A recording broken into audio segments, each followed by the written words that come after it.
Today we are going to talk about how to make AI agent, or rather an LLM powered chatbot, to be context aware of our specific business context, relevant to our specific product or business, enterprise knowledge base, and things like that.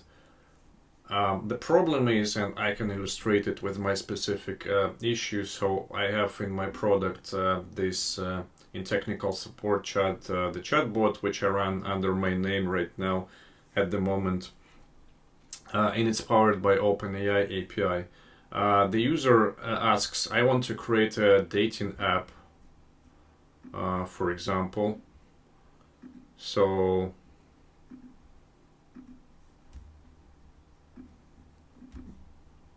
and the bot is answering, there are many software development companies that can create a dating app and admin panel for you, which is not helpful because the customer is coming for our specific product, and the chatbot should be able to tell it, okay, actually for eToro platform you should go to the admin panel, hit create app, and it will be created for you.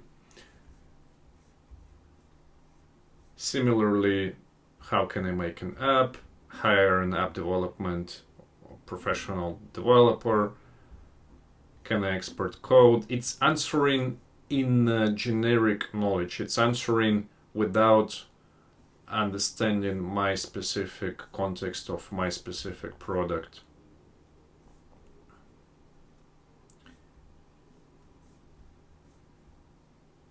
Create the application for me, reach out to professional app development team.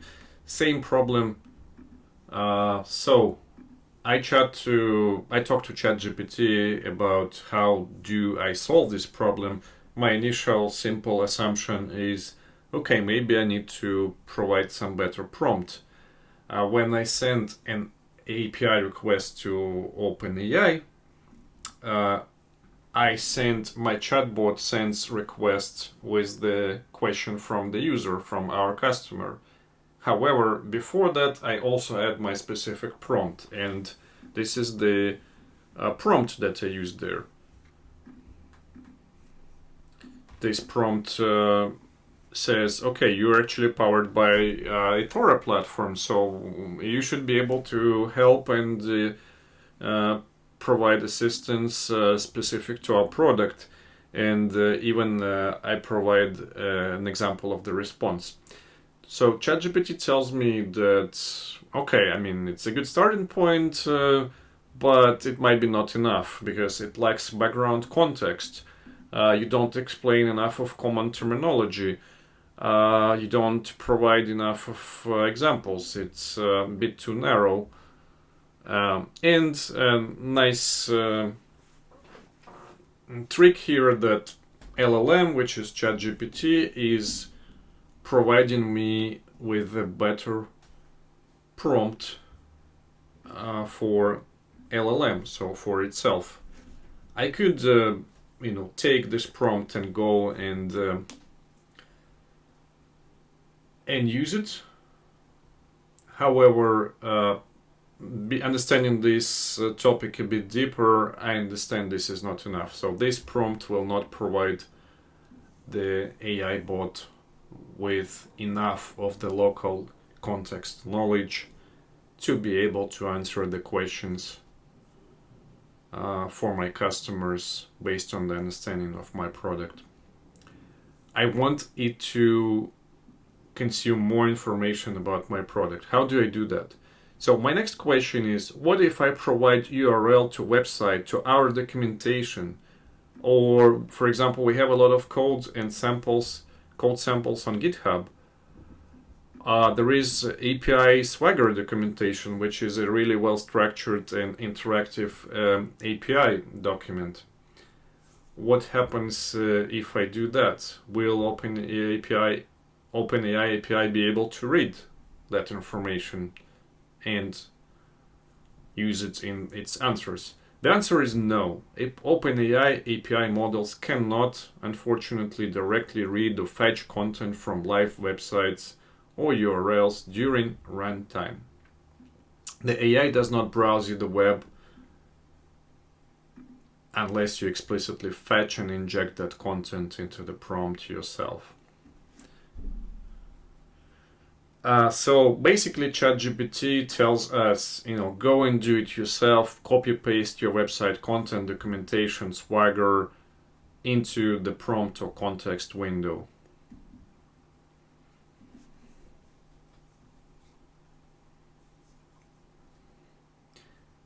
Providing a link and expecting the large language model to go there and read it live will not work. Similarly, including references or links to any other external sources.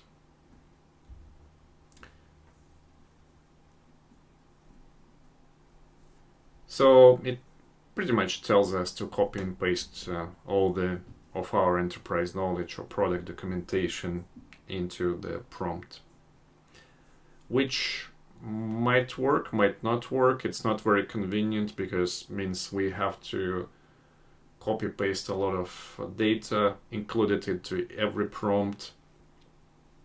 If anything updates, then we need to update our copy pasted information. So documentation or any information knowledge updates, we have to somehow figure out how to do it automatically because we don't want to do it manually. GPT-4, it says, can do some functional calling or tool use, and but I assume this is about the web interface. So this is core difference between the web interface of ChatGPT, how it works right now, and the LLM itself, which is available for us via API. Web interface system is able to do tool calls and function calling and search for us. It uses external tools. It doesn't only use the knowledge of the LLM itself. While we cannot use this web interface when we build our own AI agents or tech support chatbots because this functionality is not available there. What is available via API of OpenAI, and the same thing will be applicable to any self-hosted LLM such as Mistral and others. It is not capable of doing the function calls while we send this API request and get a quick answer to us. So then ChatGPT, back to our situation, back to solving our problem, it offers us an example of prompt injection. So again, provide more information, explain your API endpoints, paste your key steps from documentation, include README content from GitHub. So copy paste, this is what it suggests to do. Then I dig a little bit deeper, and I want something better and some better ways, because we might not be able to. I mean, it's not inconvenient, and maybe the size of the context window, the size of how much prompt we can feed into API, it might be not enough to cover all the breadth and depth of our locally available knowledge base. So what do we do? The question I ask is, hang on, let me restart because it seems that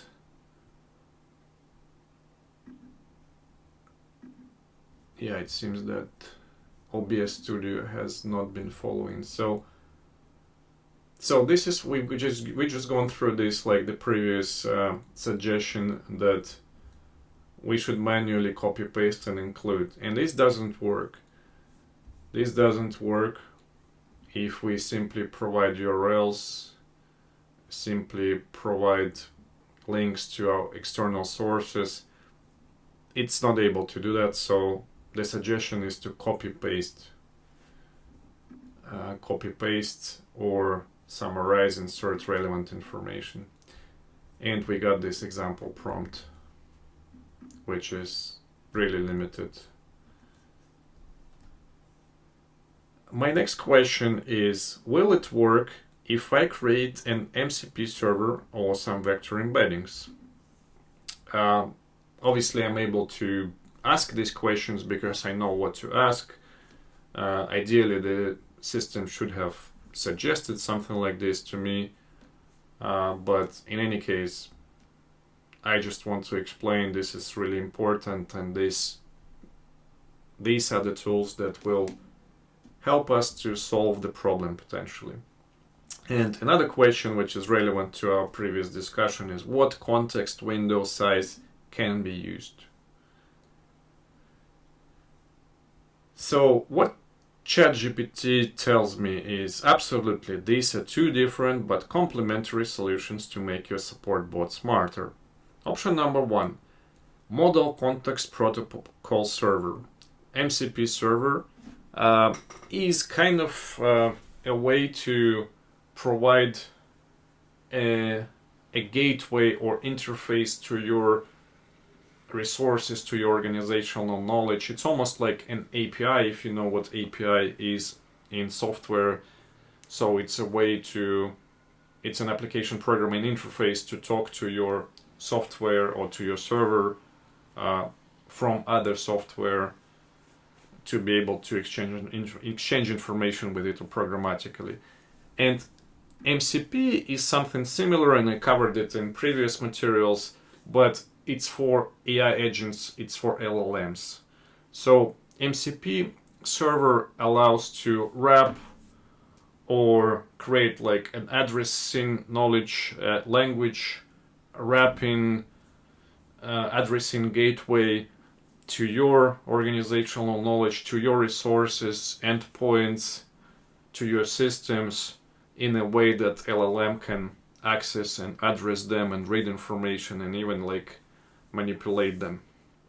There are, by the way, MCP servers for popular softwares and data systems, for example, Google Docs, Google Drive, Stripe for payments, or Slack for communication, emails, Outlook. So there would be MCP servers for popular systems. However, when you have your own local structure, infrastructure, enterprise knowledge base, different type of knowledge and system structure, then you could create your own MCP server.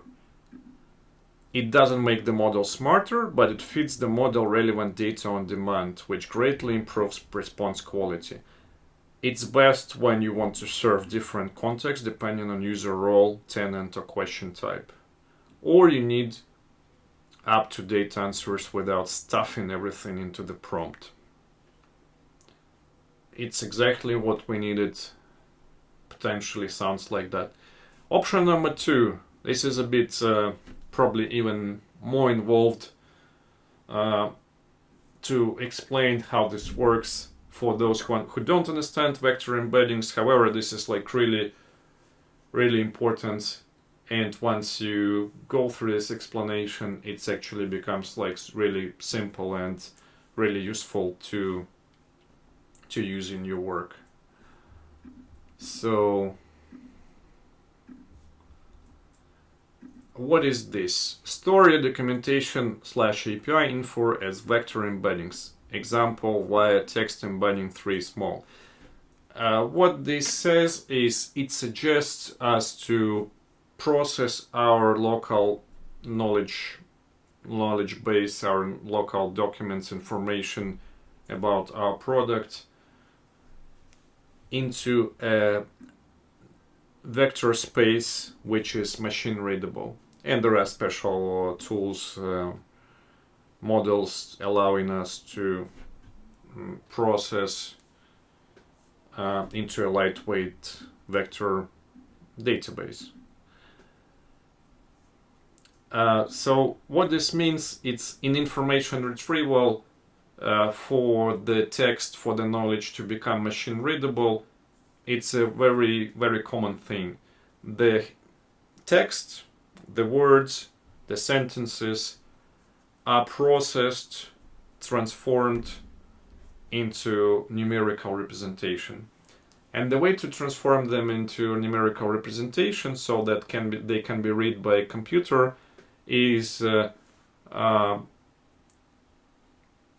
create this special, it's like a special code convention. So for example, you have a dictionary with different words in the language. You set certain number for each word. Then once you meet this word in your sentence, you say, okay, where there are no words. So I mean, at those positions where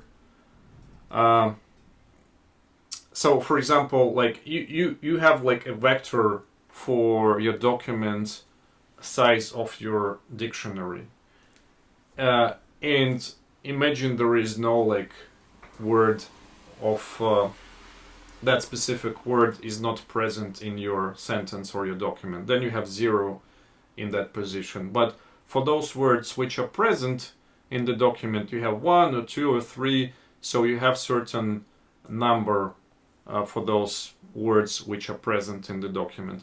And then you have this long vector or numerical representation with lots of zeros and some like smaller numbers. And this is like a really simplistic and not ideal explanation of how this works, but the main idea is that your text, document or sentence is transformed into numerical representation, which is called vector. And this is what vector embeddings are about.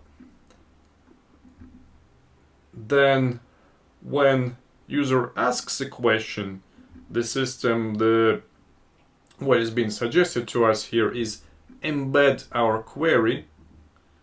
Embed means transform our text query, our question from the user also into vector space.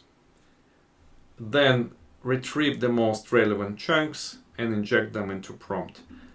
Now let's quickly explain what this means. What does this mean, retrieve the most relevant chunks? After we have transformed our documents, our knowledge corpus into the vector space, it is actually possible to do some information retrieval magic, which is based on simple math and simple geometry pretty much, and find the relevance between different entries or between different documents and phrases.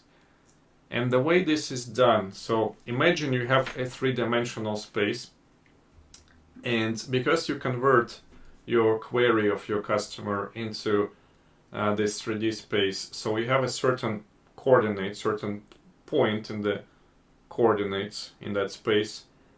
Then you want to find your information that is relevant to that point. You simply need to find what's in your 3D space closest, nearest to that point. And the beauty is that all the phrases, all the documents can be and are represented as coordinates in that vector space. So when you have the query, you do the same exercise and you establish the coordinate in your 3D map. You can easily find all the nearby chunks of information to the query of your customer. Now, in reality, it's not as simple, and the space is multidimensional, so it's not 3D, because we have a lot of dimensions. A lot of words in your dictionary means it's a high-dimensional space initially. I mean, there are different transformations and dimensionality reductions using, for example, a principal component analysis and methods like that allow to reduce the space and get rid of those unnecessary zeros and things like that. However, in the outcome, the space is still like high dimensional, so there are lots of dimensions and we cannot see it with our eyes. But we can still do the calculations using Euclidean distance or cosine angle distance between the coordinates of different documents or sentences. So this is all what we need, and this is all you need to know to understand how this works. This allows our computer system, our database even, to easily match the customer's query, question written in text format to other text knowledge stored in our vector space using this vector space representation and the calculation of shortest distances between them. And ChatGPT tells us that this is best when we have large documentation or FAQs, and or when we want our bot to understand semantic similarity, even when users phrase things differently. Now, obviously, large language model understands the semantics of the language and semantic of all human knowledge that was fed to it, so it's very clever. However, it might not be the case with your local knowledge, because what you are trying to expose here is your local context, your specific niche and local knowledge, which has not been published on the internet before, most likely, and or has not been used in training of the large language model. So it might not understand all the semantic similarity there. But by doing all these vector space transformations, you're doing the next best thing, and you're doing like similar thing what has been done when the large language model has been trained just at a smaller scale. Because when you transform things into mathematical representation, vector space format, the more knowledge you have locally, the more data you use for training, the better it will understand the semantics of your information, and its understanding will be going beyond simple matching of the keywords. And to provide a simple analogy, like why do we need to do this if those things are similar? It is super long and expensive, and it's like millions of dollars are spent to train a large language model. So we are doing like what we are doing here, what is suggested in this step, is to train our own pre-processing embedding layer for our own local knowledge and put it into a vector database, which will be a helpful pre-processing and preparation step for our large language model. We could provide an analogy. For example, imagine that there is a chief executive or a president of a country doing this press appearance, and this is the best person to speak on the topic. They're like the most trusted, they look great, they are trusted, they've been elected into the office by everybody or most of the voters in the country. So they are the best positioned actor to be able to provide the answer. And they have a lot of knowledge on all the different other topics. So they can connect the dots and combine the context and be able to deliver the answer in the best way. However, they are going to be asked questions on this specific niche topic, which they are not necessarily really on top of. So in order to and And this president or CEO is our LLM. So in our case, it's like OpenAI LLM, but it could be the self-hosted LLM like Mistral, and that's the analogy. And what we are doing here with vector embeddings is we are doing a preparation. So we are preparing briefing documents for this CEO or president LLM to be able to speak to our specific niche topic. So we are kind of taking some, like they do in the movies, take a professor, like physicist, there is asteroid or something flying to hit the Earth, and there is an astrophysicist or a certain professor who has spent decades learning this topic. We extract the knowledge of this professor, or like the knowledge about our product, into a 1,000 pages book, and we use it to prepare the president for their speech. The problem is the president will not be able to read this 1,000 pages book when they answer the specific question. So what we do is we create this automatic system which is called Vector Embeddings plus RAG, which means that once the question from the journalist is received, this question is transformed into vector space. Our system automatically retrieves the relevant chunks from our 1,000 page manual on our niche topic, and it extracts relevant paragraphs or pages and gets it into the teleprompt for our president to read from. And obviously the LLM is able to consume, read, and analyze information much faster than the human can. So we can provide few pages or dozens of pages, but we don't need it to read the whole 1,000 or million pages thing. So this is pretty clever, and this is what we do with vector embeddings. We don't feed whole local knowledge and whole context.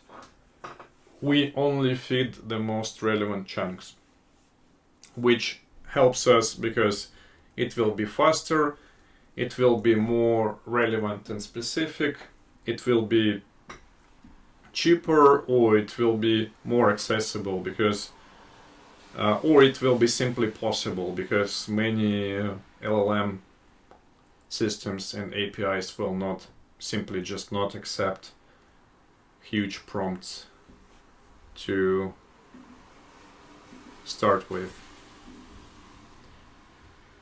So yeah, and then ChatGPT explains to us that this vector embeddings plus RAG way is best when you have large documentation or FAQs, and or when you want the bot to understand semantic similarity, even when users phrase things differently. Then the side question that we had is, what is the size, the typical size for the context window we can use? And this is important to understand. And this is like why we actually, this is one of the reasons why we need to go through these tricks of vector embeddings or MCP server or both. So the context size for GPT 3.5 Turbo is 16,000 tokens. I mean, or rather 12,000 words, because token is like almost like a stem of the word. It's like the system prompts, helps us to explaining that it's about 3/4 of a word on average for English language. So GPT 3.5 Turbo is around 12,000 words. GPT-4 Turbo is 96,000 words.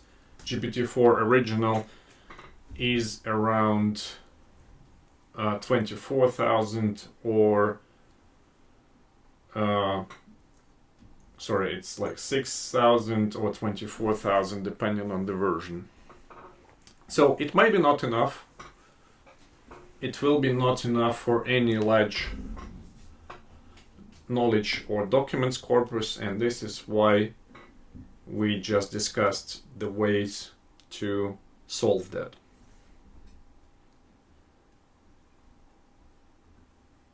And what we are being told here is that the best practice would be to combine both.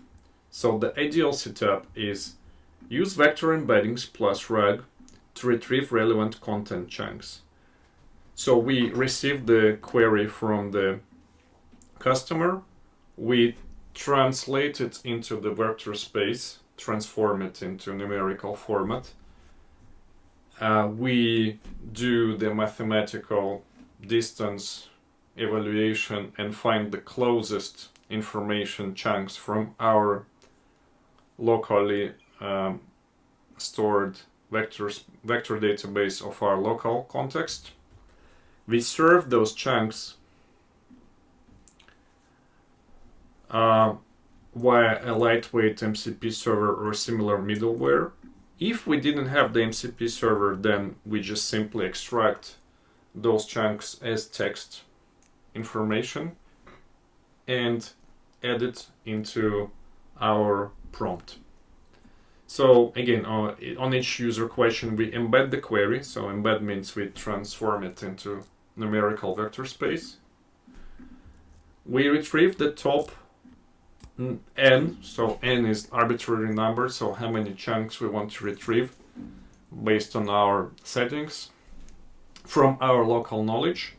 We inject those chunks into the prompt, which we then send to our LLM, which in our case is OpenAI API, for example GPT-4 Turbo, but it could be any other LLM, and it could be a self-hosted LLM such as Mistral or any other LLM that we prefer to use for this purpose. So that's it, and we have started from trying to solve the problem of feeding our agent with more of our context, local context, niche understanding of our product. We found out that the current LLMs working via API are not able to do website search, function calls. They're not able to consume information externally, so we need to do some prep work for them. A workaround solution would be to just copy paste all of our information into the system into the prompt. However, that is not ideal for many reasons, including the context window size limitation, which we just discussed. So the solutions would be to either build and implement or use an existing MCP server for your data, or do the vector embeddings plus RAG for the pre-processing stage. And as we have been just told and we discussed, we could combine these two approaches into a working solution. So that's been really helpful, and we can go ahead and implement this now. And that would be all from me today, and thank you for watching.